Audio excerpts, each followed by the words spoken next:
friends, here we go. We are going to create the jellyfish today. So this is our model that we made for you. So we've got mosaic glass here. We used curls, we've used beads for bubbles. There's some mosaic in here so that you can give the illusion of waves.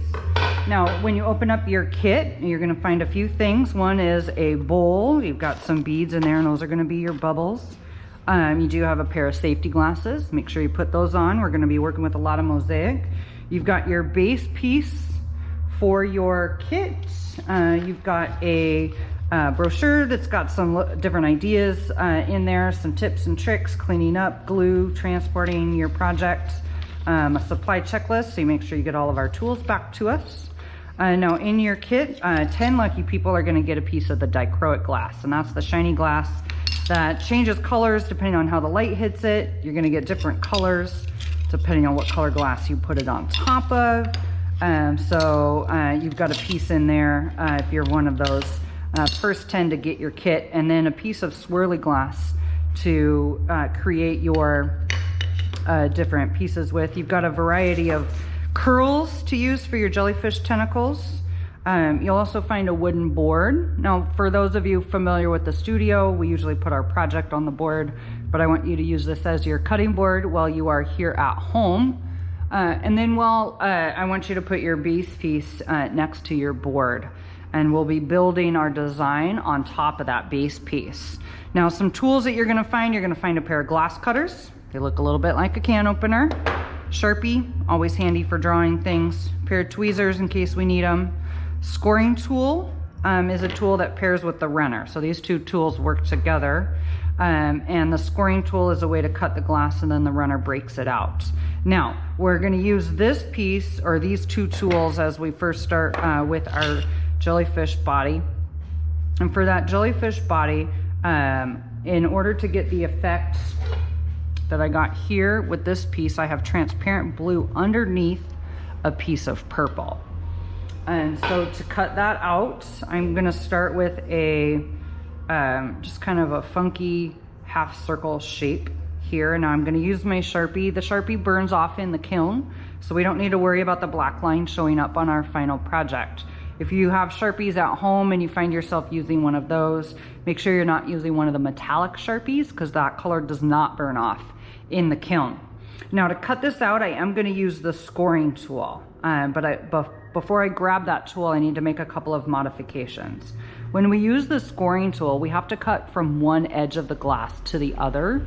And so in this example, I'm gonna show you, I'm gonna start here, but I'm gonna actually come out that side of the glass. Same thing here, I'm gonna start here, and then I'm gonna come out that side of the glass. So I wanted to show you where I was gonna cut before I grab the tool. Now, when you use your scoring tool, hold it up here where it's textured, like you hold a pen or a pencil. Where the two angles come together at the bottom is a little wheel. That wheel needs to make contact with the glass. And when you use the scoring tool, we wanna remember three things. Number one, you wanna hold that tool nearly straight up and down on the glass. Number two, lean into it. And three, we're gonna push all the way across from one edge of the glass to the other.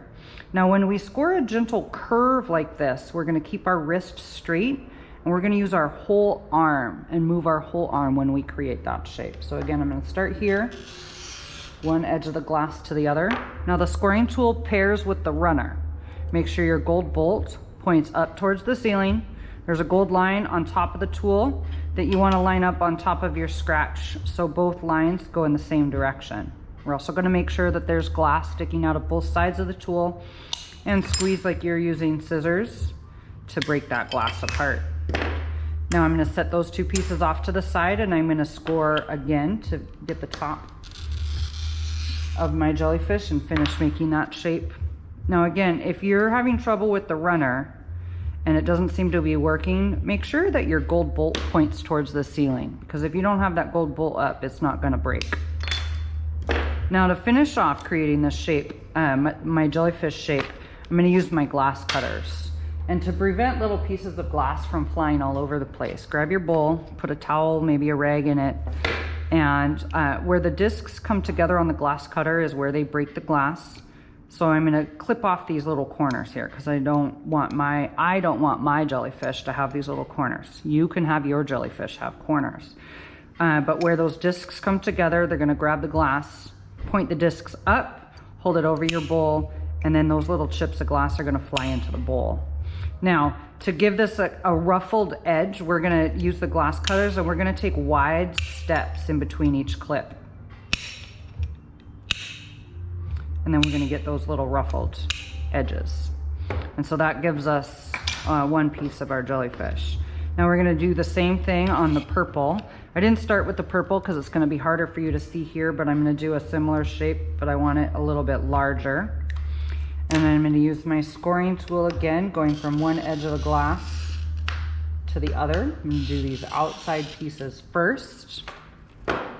Break those off. And if you are close to the edge and you don't have a lot of glass on both sides, make sure you go where you have the most glass on either side of your scratch.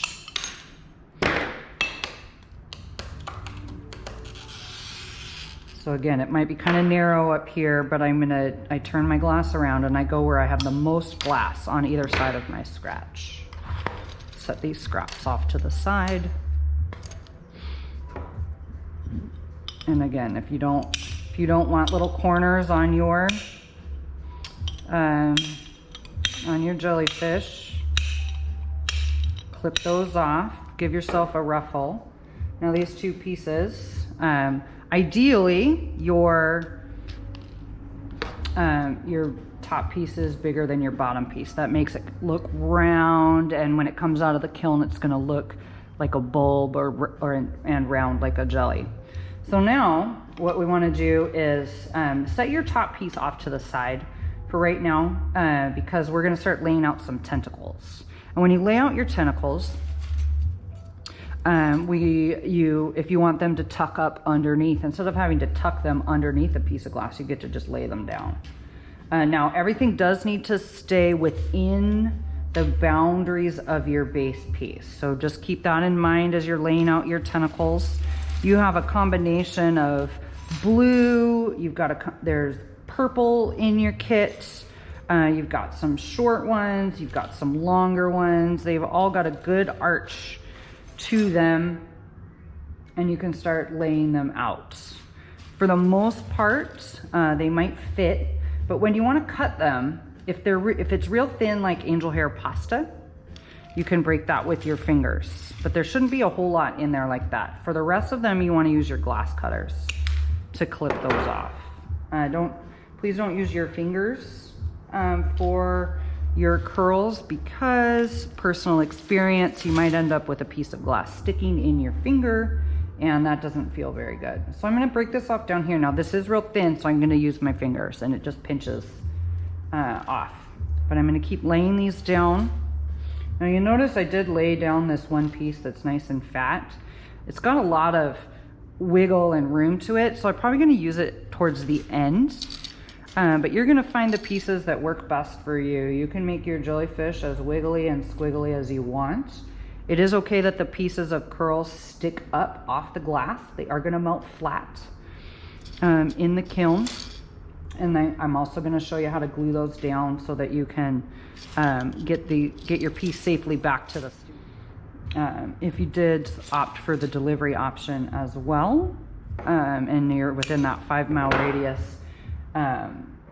we still need you to glue your pieces down for us. But I'm going to continue laying out your jellyfish tentacles. Again, clipping where you need to. Laying pieces down. It's okay that there's some overlap. You might take some pieces, you might rearrange some pieces even. You might decide that you don't want so many jellyfish tentacles and take a few off. But play with, how you're laying them down. Play with the different shapes, different sizes. And like I said, I'm going to show you how to lay this piece down here in a minute. Now, just a little trick is that if put the more flat, straight edges up towards the top of your jellyfish, and then you can it'll be easier to set down the top piece from our, that we have waiting so patiently. Now, if you played pickup sticks or Operation as a kid, you might be really good at this game of tucking pieces in and making sure that everything fits. Now, what's more important than touching the piece of blue here is making sure that everything's staying inside the edge of your base piece. So we're gonna, that's what we really want to make sure is that that base piece is, everything's inside of our base piece. So we've got all these wiggles down. Now for this bigger squiggle and wiggle here, I'm actually going to turn it around, and I think I want it to do this. Now, as we can see, it's going to be longer than my base piece, so I need to cut it down. Pinch where you want to cut, clip right next to that, to your fingers, and set that down. Now you're going to take your bigger piece and you can set that over that blue piece. You're going to set it, it's going to be on top of those pieces of glass. And now we are going to glue right now, even before we put down some of our bubbles. Now the glue takes about 30 to 40 minutes to dry, so we've got lots of time to work with the glue. And I want you to, sorry, this is a little backup. Take that off, and I want you to glue, put 3 drops of glue around the edge of that piece. And then I want you to drip, drip, drip glue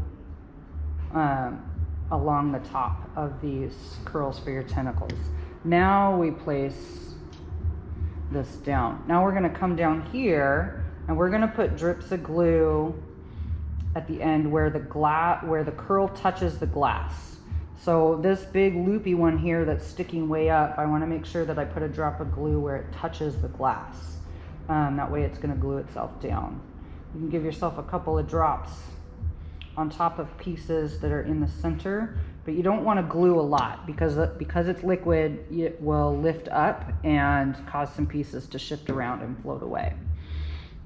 Now, you could do a couple of different things to accent your jellyfish, put them in the water. You could, you might have some curls that make great little waves. You can take some of those beads and you can set those down like they are bubbles. You've got a variety of blues and the clear ones. Now the clear isn't necessarily going to show up. Those are kind of fun to sit on top of your jellyfish because they're going to make, they're going to add to the depth and the round that you get from having the 2 pieces of glass on top of each other. But use those different beads for your bubbles. Don't forget to get a couple in between the tentacles, drop them down in there. Now best practice or trick for using the bubbles is pinch and then just keep your fingers lifted up. Don't try and set them down and have your hand on the ground. Now when the bubbles hit the glass, they might end up where you don't want them, but grab your tweezers and you can push them around, especially if they're like these ones that are in between all of those tentacles here. Now something else that you might want to do, you could go for a more specific design with your bubbles and let those be. Now I told you I included the swirly piece of glass so that you could create some waves or some illusion of water. And what I like to do with this is I'm going to use my scoring tool and I'm going to make a wiggle from one side of the glass to the other. Now, a couple of tricks when we cut this piece of glass.